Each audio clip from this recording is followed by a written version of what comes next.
need some competition out here. Come on. Yep, they have to do that. Our people don't.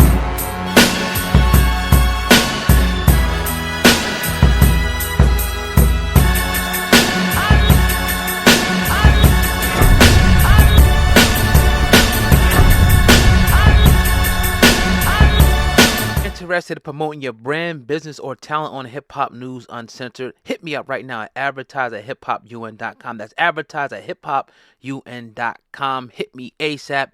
Very affordable rates. Now to our regularly scheduled program. And we're just going to have to wait to see what happens. That's all I have to say about that. Yeah. To kind of keep it on T.I., we see that he has now taken his talents to the stand-up comedy stage. And I'm hearing a lot of great things about it. I haven't heard anything personally, but I heard nothing but good stuff. What do you think about T.I. and his stand-up? Have you heard any? And what do you think about people transitioning into comedy? Me and my cousin are talking about it. It's like, well, if he's good at it, why not? But I know a lot of people in the stand-up world have taken a lot of years and a lot of time and hard-earned blood, sweat, and tears to get into where they're at. So how do you feel about that whole dichotomy?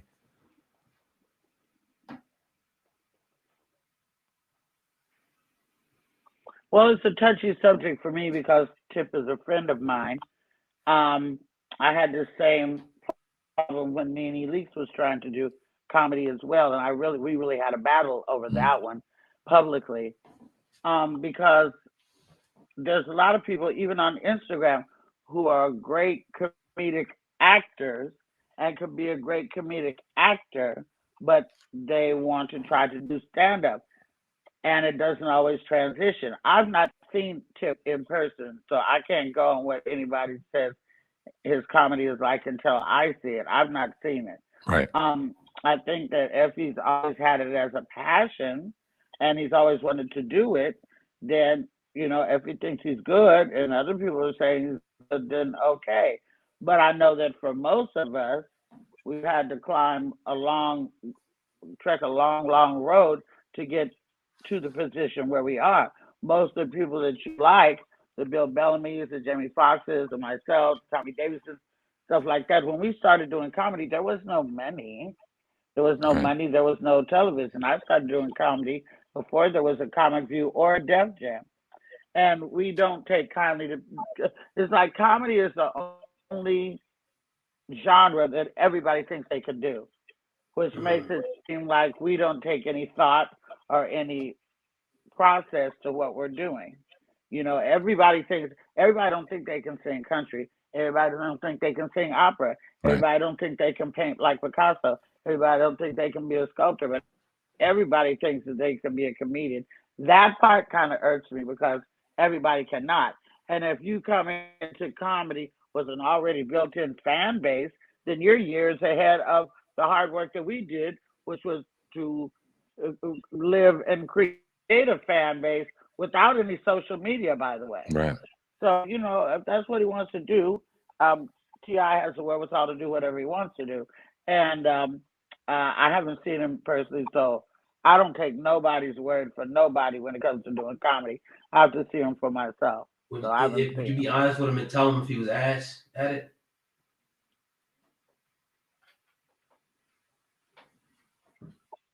What do you think?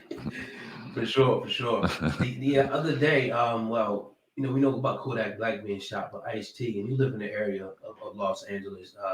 He put a warning out to the different, entertainers and rappers coming out there. He was like, look, it's like 50,000 active gang members out in LA. I need everybody just to be careful and keep your head on a swivel.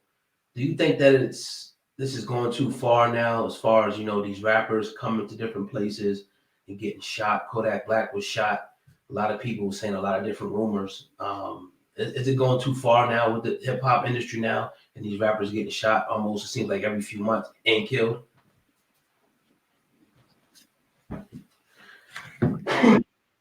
Well, I'm never for violence like that. I'm never in support of gunplay unless it's to self-defend. I think that Kodak Black, I wanted to shoot him myself when he tried to get at Lauren London shortly after Nipsey had been murdered. I thought that was real tacky and real foul, and I wanted to hurt him myself. So I really don't care that he got shot. I do care that he lived. I'm not trying to see anybody die, but he can take a bullet. A lot of us have. Yeah. But uh, I think that you can speak into existence things just like you can speak positivity over your life and success over your life. You can speak death over your life as well. Look at Biggie's album was named Ready to Die. Well, you got your wish. And Pac sang a lot of songs about dying and death. And a lot of rappers sing, like they don't give a fuck, they don't care. Well, then you're bringing that energy onto you. If more rappers would, know, sing about positive things. You don't see KRS-One getting shot. You don't see Chuck D getting shot. You don't see Tribe Called Quest getting shot. They're not talking about that stuff.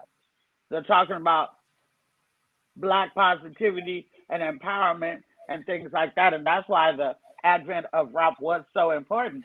Rap did not never start out talking about bitches and bling and whips and shit like that. It talked about uplifting our people and fighting the power and stuff like that. So I think if they change the narrative of their language, then maybe some of this violence won't be put upon them. Because there's psychos out there. So you ready to die, nigga? I'm gonna make your wish come true. So if you're not talking about that, then you may avoid conflict. You may avoid conflict. You may be able to. Right. And it's a book, I don't know if you heard of it, called As a Man Thinketh, and it breaks down that, like, the depths of your thoughts, manifest in your speech, manifest, exactly what your life is going to be. But I was trying to ask you that question, but a lot of people were saying that, but they was trying to tie the shooting, the Kodak Black shooting, to the Nipsey thing, which we don't really know.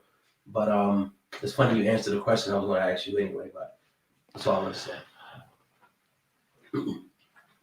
Let me add on to that a little bit, because I don't know if you've seen it, but yeah, I'm cool like that. Indeed. I don't know if you've seen that New York Mayor Eric Adams, and he's calling on the social media ban of drill and drill rap. And it's a very controversial topic because we talk about it all the time, and we just kind of talked about it, expounded on it here, the power of the tongue and what's being talked about in a lot of these lyrics and rap and how it's being influenced to the youth and throughout hip hop. And we know drill took on a very popular scene in the East Coast and things like that, but he's attributing it to a lot of violence and a lot of terrible things going on throughout the inner cities of America. And he's calling on social media, calling it a civil and corporate responsibility to take them off. Now, it's great that he's showing energy to this, but there's a lot of other issues within the Black community, in particular in New York City, that could be handled as well. And let's see if it's balanced. But I want to know your opinion on this topic within drill music.